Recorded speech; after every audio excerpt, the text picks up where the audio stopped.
So I wanted to share this. We're starting, well, this is our second day using Farmer's Dog.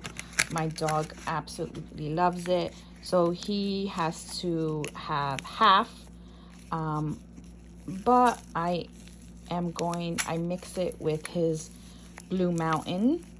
So, hold on, this is hard when I'm trying to hold the phone and,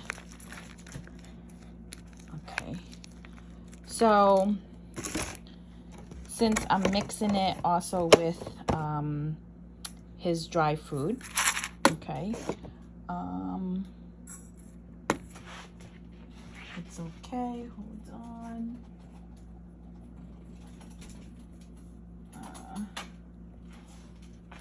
Hold on as I mix it. He's waiting patiently for it.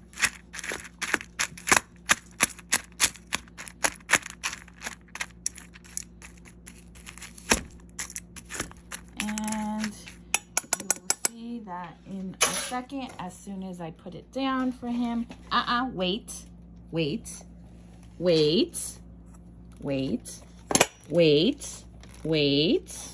He can't even like wait. Usually he's really good at waiting. Wait. Okay, now. And he will devour it. He loves this stuff.